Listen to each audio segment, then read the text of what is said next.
आज के इस करंट अफेयर्स के सीरीज़ में हम दो बड़े मुद्दों पर चर्चा करेंगे। एक मुद्दे का नाम है मानसून और दूसरे का नाम है जीडीपी। तो सबसे पहले खबर पर हम देखते हैं। तो 3 तारीख को केरल पहुंच जाएगा मानसून और उसके बाद ऐसी संभावना है मौसम विभाग की कि छत्तीसगढ़ पहुंच जाएगा 16 जून को और इस साल सामान्य बारिश होने के आसार हैं। ये लगातार तीसरा साल होगा जब सामान्य बारिश का अनुमान मौसम विभाग के द्वारा लगाया गया है। तो अब समझ लेते हैं कि मानसून क्या है। अब मानसून क्या होता है उसको देख लेते हैं, पर मानसून से को जानने से पहले जानना ज़रूरी है कि ITCZ क्या होता है, उसको देख लेते हैं। ITCZ क्या होता है? ITCZ को हिंदी में बोलते हैं अंतः उष्णकटिबंधीय अभिसरण क्षेत्र बोलते हैं। तो ये जो रीजन दिख रहा है, ये रेड कलर का, ये है रीजन है ITCZ। मतलब इसको हिंदी में क्या बोलेंगे? इसको हिंदी में बोलेंगे अंतः उष्णकटिबंधीय अभिसरण क्षेत्र। अब होता क्या है उसको भी देख लेते हैं। सनलाइट कहाँ पर पड़ता है? इक्वेटर पर एकदम डायरेक्ट पड़ेगा, मतलब भूमध्य रेखा पर एकदम डायरेक्ट पड़ेगा। तो डायरेक्ट पड़ने की वजह से क्या होगा कि हवा हल्की हो जाएगी। हवा हल्की होकर ऊपर की ओर उठेगी। ऊपर की ओर उठने के बाद जैसे जैसे ऊंचाई बढ़ती जाएगी हवा ठंडी होती जाएगी। ठंडी होने के बाद वो फिर से इक्वेटर की तरफ आने का प्रयास करेगा, भूमध्य रेखा की ओर आने का प्रयास करेगा। लेकिन यहाँ पर एक बल लगेगा, कोरियोलिस बल लगेगा। तो कोरियोलिस बल लगने की वजह से ये जो है अपने पथ से क्या हो जाएगा? विचलित हो जाएगा। तो विचलित होने की वजह से ये इस डायरेक्शन को पकड़ेगा नॉर्थ पोल में और साउथ पोल में इस डायरेक्शन को पकड़ेगा। तो इस तरह से जहाँ पर ये दोनों पौने आपस से मिलेंगी, मतलब जो नॉर्थ पोल की तरफ से आ रही है और जो साउथ पोल की तरफ से आ रही है, तो जहाँ पर ये पौने मिलेंगी उसे हम कहेंगे ITCZ। और ITCZ का बहुत महत्वपूर्ण स्थान होता है भारत में मानसून के फॉर्मेशन पे। इसलिए हमको समझना ज़रूरी है कि ITCZ क्या है। तो ITCZ वह जोन है जहाँ पे नॉर्थ ईस्ट ट्रेड विंड्स और साउथ ईस्ट ट्रेड विंड्स आपस में मिलते हैं। उसे हम क्या कहते हैं? उसे हम कहते हैं अंतः उष्णकटिबंधीय अभिसरण क्षेत्र।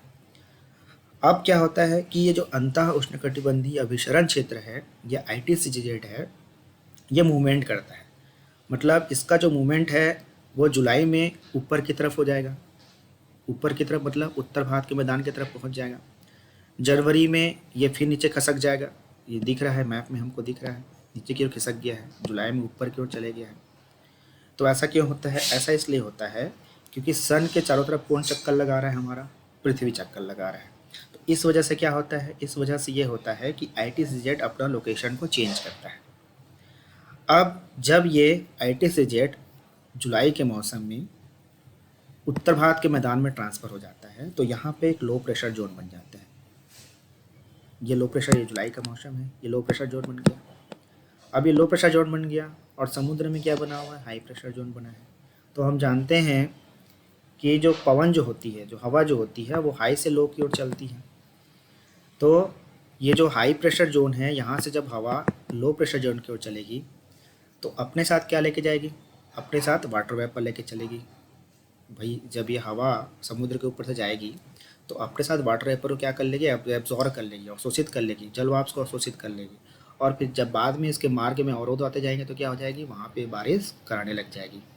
तो इसलिए ITCZ का बहुत बड़ा रोल होता है भारत के मानसून में, है ना। एक तो ये हो गया। दूसरा थ्योरी क्या दिया जाता है? दूसरा थ्योरी ये दिया जाता है कि जैसे भारत है तो क्या होता है कि जब गर्मियों का जब मौसम आता है तो ये जो क्षेत्र विशेष है बहुत गर्म हो जाता है। ये लो प्रेशर जोन का क्षेत्र बन जाता है और जो समुद्र है ये जो है स्थल भाग की अपेक्षा कम गर्म होता है।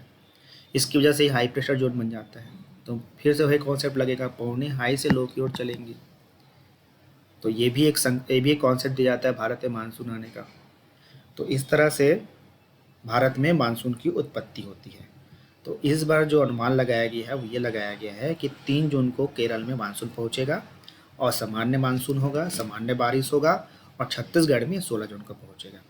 और मानसून भारत में धीरे धीरे एडवांस करता है, आगे की ओर बढ़ते चलता है। और फिर जब बाद में ITCZ का जो लोकेशन है वो चेंज हो जाता है। ये देखिए जनवरी में नीचे की तरफ जब आ जाएगा, जनवरी में नीचे की तरफ आ गया, इंडिया से नीचे की तरफ आ गया, इंडिया से नीचे की तरफ आ गया। तो उस स्थिति में क्या होता है कि भारत से मानसून वापस जाने लगता है और लौटते हुए मानसून की वजह से क्या होती है? कुछ जगहों पे भारत के कुछ हिस्सों पर वर्षा होती है, जिसे हम उत्तर पूर्वी मानसून कहते हैं। तो जो तमिलनाडु है उसमें लौटते हुए मानसून से वर्षा होती है। इससे संबंधित प्रश्न एग्जाम में पूछा जाता है कि लौटते हुए मानसून से वर्षा कहाँ होती है, तो उसका आंसर होगा तमिलनाडु में। तमिलनाडु में ठंड के दिनों में वर्षा होती है। क्यों? क्योंकि ITCZ धीरे धीरे अपने लोकेशन को चेंज करते जाता है और जनवरी में ये कहाँ पहुँच जाता है, यहाँ तक पहुँच जाता है। तो इसीलिए लौटते हुए मानसून से क्या होती है, वर्षा होती है। कहाँ पे? तमिलनाडु में। और भारत में जो मानसून होती है तो वो कौन सी ब्रांच होती है, वो अरब सागर के थ्रू होती है। कौन सी ब्रांच से? दक्षिण पश्चिम मानसून कहते हैं। भारत में जो मानसून से जो वर्षा होती है उसे हम दक्षिण पश्चिम मानसून कहते हैं, है ना। क्यों दक्षिण पश्चिम मानसून कहेंगे? क्योंकि यहाँ से लोकेट होके जो मानसून है आगे भारत पूरा एडवांस होगा, है ना। इसकी एक शाखा बंगाल की खाड़ी की तरफ चले जाएगी, तो इस तरह से इसके दो शाखाओं के द्वारा वर्षा होगी। लेकिन इसका ओरिजिन कहाँ से हुआ, जनरेशन कहाँ से हुआ? दक्षिण पश्चिम भाग से हुआ। इसलिए इस मानसून को हम क्या कहेंगे? दक्षिण पश्चिम मानसून कहेंगे। तो भारत में कौन सी मानसूनी पवनों से वर्षा होती है? तो दक्षिण पश्चिम मानसूनी पवनों से वर्षा होती है। तो इस तरह से हमने अभी चर्चा किया किसके बारे में? मानसून के बारे में। अब दूसरा खबर देख लेते हैं। दूसरा खबर क्या है? दूसरा जो खबर है वो GDP से जुड़ा हुआ है। अभी जो GDP के जो लेटेस्ट आंकड़े आए हैं उस आंकड़ों के अनुसार अभी इकोनॉमी में 40 साल की सबसे बड़ी गिरावट हुई है। हालांकि जनवरी और मार्च 2021 में इसमें ग्रोथ हुआ है 1.6% का, लेकिन फिर भी जो ओवरऑल जो होना चाहिए था उसमें गिरावट आया है। और कितना हो गया GDP ग्रोथ? 7.3% हो गया है। GDP ग्रोथ हो गया है 7.3% हो गया है। और 2019-20 में कितना था ये GDP ग्रोथ? 4.2% था। तो चूँकि ये माइनस में चला गया है और ऐसा बोलना है सरकार का कि ये 40 साल में अर्थव्यवस्था की सबसे बड़ी गिरावट है। इससे पहले कब हुआ था? इससे पहले 1979 और 80 में हुआ था ये, जब ग्रोथ रेट कितना हो गया था? -5.2% हुआ था। इससे बेटर ही था। क्यों हुआ था? उसका कारण था सूखा पड़ा हुआ था और कच्चे तेल की कीमतों में दुगना वृद्धि हो गया था। इस वजह से उस समय क्या हुआ था कि हमारा जो GDP ग्रोथ है वो माइनस चले गया था। और अभी जो GDP ग्रोथ गया है तो उसका कारण है कोरोना। कोरोना की वजह से GDP ग्रोथ क्या हो गया? हमारा नीचे चले गया है। तो ये जो है काम का न्यूज़ है कि इकोनॉमी में 40 साल की सबसे बड़ी गिरावट हुई है अभी भारत में। फिर देख लेते हैं, लेकिन जनवरी और मार्च से के दौरान यानी चौथी तिमाही में GDP की विकास दर कितनी है? 1.6% रही है। और GVA में भी पूरे साल के दौरान कितना गिरावट दर्ज किया गया है? 6.2% दर्ज किया गया है। GVA में भी जो गिरावट है वो 6.2% दर्ज की गई है। GVA क्या होता है? तो GVA का फुल फॉर्म होता है ग्रॉस वैल्यू एडेड। साधारण शब्दों में से कहा जाए तो GVA से किसी अर्थव्यवस्था में होने वाले कुल आउटपुट और इनकम का पता चलता है। तो इस तरह से अगर 6.2% गिर गया है मतलब क्या कि हमारा आउटपुट और इनकम दोनों कम हो गया है। यह बताता है कि एक तय अवधि में इनपुट कॉस्ट और कच्चे माल का दाम निकालने के बाद कितने रुपए की वस्तु और सेवाओं का उत्पादन हुआ है। कौन बताता है ये? GVA बताता है। क्या बताता है? कि एक तय अवधि में इनपुट कॉस्ट और कच्चे माल मतलब कि सामान का निर्माण करने के लिए जो कच्चा माल हम यूज़ करते हैं और इनपुट कॉस्ट लगाते हैं। इनपुट कॉस्ट में क्या अपना लेबर कॉस्ट हो गया, इलेक्ट्रिसिटी का कॉस्ट हो गया, ट्रांसपोर्टेशन का कॉस्ट हो गया। तो उसका दाम निकालने के बाद कितने रुपए की वस्तुओं और सेवाओं का उत्पादन हुआ है। इससे यह भी पता चलता है कि किस खास क्षेत्र, उद्योग या सेक्टर में कितना उत्पादन हुआ है ना। तो इसे हम क्या कहते हैं? GVA मतलब हमने इकोनॉमी में कितना वैल्यू को ऐड किया, उसे हम क्या कहते हैं? ग्रॉस वैल्यू एडेड कहते हैं।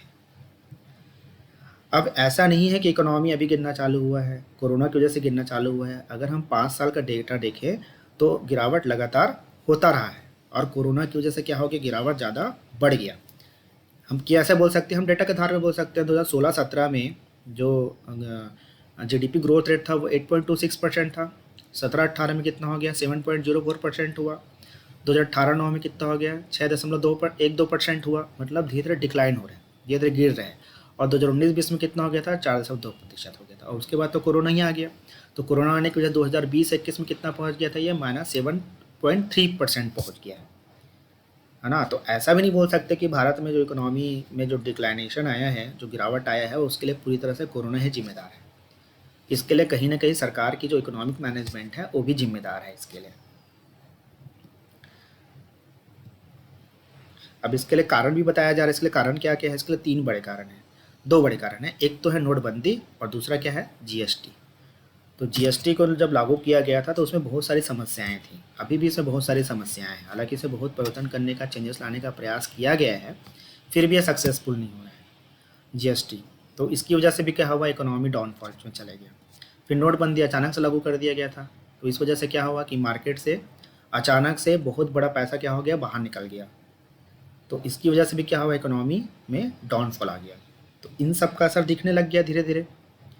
इसी की वजह से क्या हो रहा है कि इकोनॉमी धीरे धीरे डिक्लाइनेशन की तरफ जा रही है। और कोरोना ने क्या किया? कोरोना ने इस डिक्लाइनेशन की जो प्रक्रिया थी, प्रोसेस थी, उसको बढ़ा दिया। क्यों? क्योंकि एक बहुत बड़ा लॉकडाउन लगाया गया पिछले साल, जिसकी वजह से इकोनॉमिक एक्टिविटीज़ जीरो हो गई। अभी फिर चालू हुआ इकोनॉमिक एक्टिविटीज़, तो फिर से बहुत सारे राज्यों में लॉकडाउन जो है लागू कर दिया गया कोरोना की सेकेंड वेव्स की वजह से। तो इसलिए भी क्या हो गया? इकोनॉमी में बहुत बड़ा डिक्लाइनेशन आ गया। अब जीडीपी के घट बढ़ के लिए जिम्मेदार कौन है? तो जीडीपी को घटाने और बढ़ाने के लिए 4 इंपॉर्टेंट इंजन होते हैं। कौन होते हैं? पहला आप और हम। आप जितना खर्च करते हैं वो हमारे इकोनॉमी में योगदान देता है। मतलब हम जब खर्च करेंगे तो उससे क्या होगा? उससे डिमांड बढ़ेगा मार्केट में। डिमांड बढ़ेगा तो उसकी वजह से क्या होगा कि उस डिमांड को पूरा करने के लिए नए उद्योग लगेंगे, नए बिजनेसेस चालू होंगे। तो जब नए उद्योग लगेंगे, नए बिजनेसेस चालू होंगे, तो लोगों को रोज़गार मिलेगा। लोगों को रोज़गार मिलेगा तो उनके हाथ में फिर से पैसा आएगा। उनके हाथ में पैसा आएगा तो वो फिर से खर्च करेंगे। तो इस तरह से क्या होगा? एक पॉजिटिव वे में एक इकोनॉमिक प्रक्रिया चलने लग जाएगी और उसकी वजह से क्या होगा? जीडीपी बढ़ने लग जाएगा। और अगर हम खर्च करना काम करेंगे तो क्या हो जाएगा? डिमांड कम हो जाएगा। और डिमांड कम होगा तो ऑब्वियस सी बात है, जो उद्योग धंधे में जो उत्पादन की जो दर है वो कम हो जाएगी। कम मात्रा में उत्पादन होने लग जाएगा। कम मात्रा में उत्पादन होगा तो कम लोगों को रोज़गार मिलेगा। कम लोगों को रोज़गार मिलेगा तो कम लोगों के पास पैसा आएगा। और कम लोगों के पास पैसा आएगा तो मार्केट में कम खर्च करने जाएंगे। इस तरह से ये जो इकोनॉमी है वो बहुत बड़ा, इकोनॉमी में हमारा जो है वैल्यू बहुत ज़्यादा है, हमारा रोल बहुत ज़्यादा है।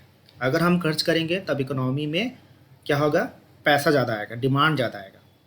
तो इसीलिए हम जितना खर्च करते हैं वो हमारी इकोनॉमी में योगदान देता है। दूसरा कौन सेक्टर करता है? दूसरा प्राइवेट सेक्टर करता है। लेकिन अभी कोरोना की वजह से क्या हो गया? प्राइवेट सेक्टर का ग्रोथ, जो योगदान है इकोनॉमी में, वो भी कम हो गया है ना। और कितना योगदान करता है? योगदान करता है जीडीपी का 32%। ये वाला क्वेश्चन भी एग्जाम में पूछा जाता है, तथ्य पूछा जाता है, डेटा पूछा जाता है। और तीसरा क्या है? तीसरा सरकारी खर्च, मतलब गवर्नमेंट भी खर्च करती है। जैसे मान लो नए ज़िले बने तो वहाँ नया जिला मुख्यालय बनाया जाएगा। जिला मुख्यालय बनाने के लिए फिर नया भवन बनाया जाएगा। नया भवन बनाने के लिए फिर क्या होगी? बहुत सारी वस्तुओं की मांग बढ़ेगी। बहुत सारी वस्तुओं की मांग बढ़ेगी तो फिर क्या हो जाएगा? मार्केट में मांग बढ़ गई है तो उसको सप्लाई करने के लिए नए नए उद्योग और बिजनेस पैदा होंगे। तो इस तरह से गवर्नमेंट भी क्या करती है? खर्च को बढ़ावा देती है। जैसे सड़क मार्ग बना देगी, बड़े बड़े नेशनल हाईवेज़ का प्रोजेक्ट चालू कर देगी। इसकी वजह से क्या होगा कि इकोनॉमी में डिमांड बढ़ेगा। डिमांड बढ़ेगा तो उसको सप्लाई करने के लिए नए बिजनेस और उद्योग धंधे खुलेंगे। उसमें फिर से लोगों को क्या मिलेगा? रोज़गार मिलेगा। तो इस तरह से इसमें जो है हमारा प्राइवेट सेक्टर का और गवर्नमेंट का, तीनों का योगदान होता है। तो जीडीपी क्या है? तो जीडीपी भी देख लेते हैं। यह ग्रॉस डोमेस्टिक प्रोडक्ट यानी सकल घरेलू उत्पाद किसी एक साल में देश में पैदा होने वाले सभी सामानों और सेवाओं की कुल वैल्यू को कहते हैं। क्या कहते हैं? जीडीपी, ग्रॉस डोमेस्टिक प्रोडक्ट, या हिंदी में से कहते हैं सकल घरेलू उत्पाद। एक साल में देश में पैदा होने वाले सभी सामानों और सेवाओं की कुल वैल्यू को क्या कहते हैं? हम जीडीपी कहते हैं। और इससे क्या पता चलता है? इससे पता चलता है कि जीडीपी आर्थिक गतिविधियों के स्तर को दिखाता है और इससे पता चलता है कि किन सेक्टरों की वजह से इसमें तेजी या गिरावट आई है। इससे पता चलता है कि साल भर में अर्थव्यवस्था ने कितना अच्छा या खराब प्रदर्शन किया। अगर जीडीपी डेटा सुस्ती को दिखाता है तो इसका मतलब ये है कि देश की अर्थव्यवस्था सुस्त हो रही है और देश ने इससे पिछले साल के मुकाबले पर्याप्त सामान का उत्पादन नहीं किया है और सेवा क्षेत्र में भी क्या आ रही है? गिरावट आ रही है। तो जब ये हम सामान का जो उत्पादन नहीं करेंगे, सेवा क्षेत्र में भी गिरावट आ जाएगी, तो लोगों को कम रोज़गार मिलेगा। लोगों को कम रोज़गार मिलेगा तो उनके पास कम पैसा आएगा। कम पैसा आएगा तो इकोनॉमी में ज़्यादा खर्च नहीं करेंगे, तो फिर क्या हो जाएगा, इकोनॉमी का आकार श्रिंक हो जाएगा, छोटा हो जाएगा, सिकुड़ जाएगा। और वही चीज़ हो रहा है, अभी इकोनॉमी क्या हो गया, श्रिंक हो गया, छोटा हो गया। कितना हो गया, -7.3% हो गया है ना। तो इस तरह से हमने किसको देखा, आज 2 सब्जेक्ट को हमने कवर किया, 2 टॉपिक को हमने कवर किया। एक तो हमने देखा मानसून को और दूसरा हमने किसको देखा, इकोनॉमी को। तो ये करंट अफेयर्स के पॉइंट ऑफ व्यू से अत्यंत इंपॉर्टेंट है। ये क्वेश्चन पूछा जा सकता है कि इकोनॉमी में कितने सालों के बाद सबसे बड़ी गिरावट आई, तो उसका आंसर क्या होगा, 40 सालों के बाद गिरावट आई। कितना रहा ग्रोथ जो है, तो हमको बताना पड़ेगा, जो ग्रोथ था वो कितना था, -7.3% था। हालांकि जनवरी और मार्च का ग्रोथ कितना था, 1.6% था। तो आज के वीडियो लेक्चर में इतना ही। अगले वीडियो लेक्चर में एक नए टॉपिक पे चर्चा करेंगे।